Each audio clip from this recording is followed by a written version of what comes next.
Hola, hola, bienvenidos a Lindo Loto. Yang Shui nos comenta: hola, ¿puedes hacer un video sobre tu experiencia aprendiendo chino? Así que vamos a ello.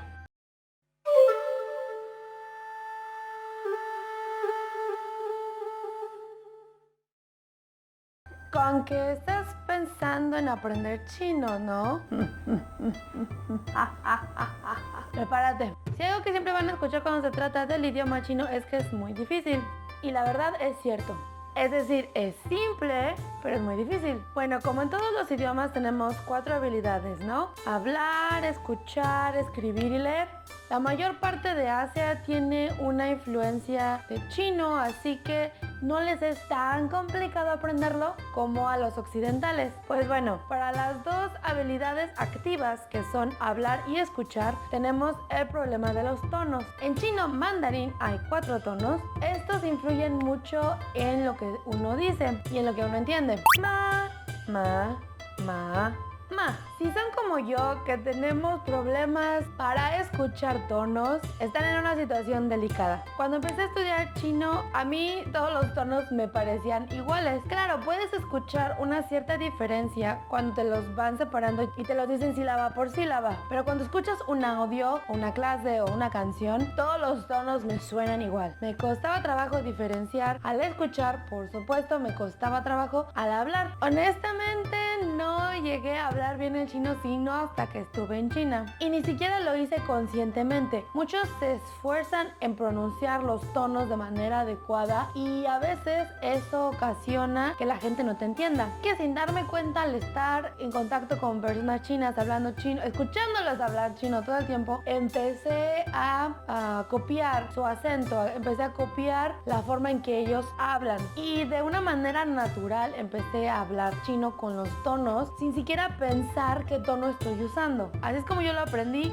copiando. No fue sino hasta una vez que estuve trabajando con los niños que me di cuenta de la variación y la diferencia de los tonos. Estaba platicando con este niño y de repente le pregunto: mamá. Para el oído entrenado, saben que fue tono primero, tono neutral y el tono para hacer la pregunta. Mamá.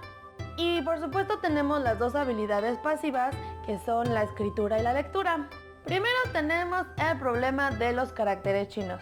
Cada carácter implica una idea, se llaman ideogramas porque cada letra encapsula una idea. Individualmente significan una cosa. Cuando la juntas con otra palabra puede significar otra. Y a veces hay palabras que se usan como partículas para poder separar las oraciones. Primero tienes que aprender a escribirlos. Tienes que aprender el orden de los trazos. No puedes escribirlo como a ti se te dé la gana. En chino, japonés, coreano, que son los idiomas que yo he estudiado, siempre se utiliza el cuadrante. Tienes un cuadrante y empiezas de arriba hacia abajo, de izquierda a derecha. Y sí, es importante el orden de los trazos porque el orden en que lo escribes hace que el trazo se vea de una manera diferente, y si lo haces del otro lado puede ser otra palabra. Es un poquito complicado. Lo bueno del idioma chino es que cada palabra tiene una sola lectura. No como el japonés, que tienes el kanji, que está basado en los ideogramas chinos, y un mismo kanji, dependiendo del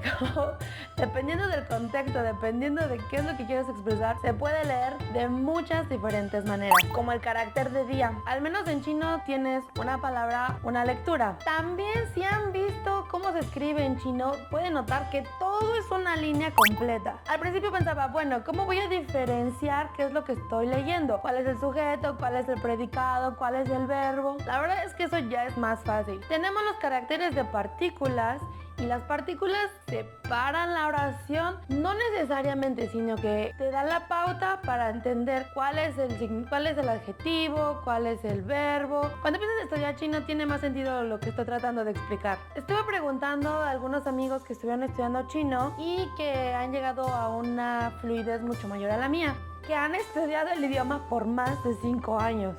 Así que les voy a dar los consejos que dan las personas que hablan chino con mayor fluidez. Primero, persiste. Sí, puede parecer un idioma muy complicado, pero créanme, se va haciendo mucho más sencillo con el tiempo. El chino llega a ser casi intuitivo en algún punto. Recuerdo cuando empecé a estudiar chino en México, nuestro grupo estaba lleno, nivel 1.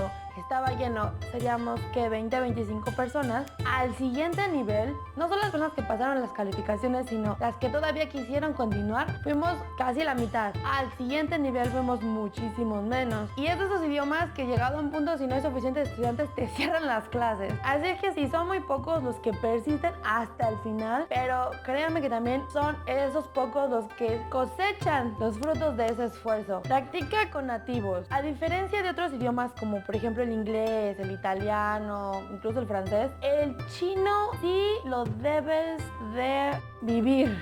El chino que enseñan los no nativos es muy diferente que el que se habla en China. Como les dije al principio, el chino mandarín es mucho de copiar. Así que si van a copiar un acento, mucho mejor que sea el de un nativo.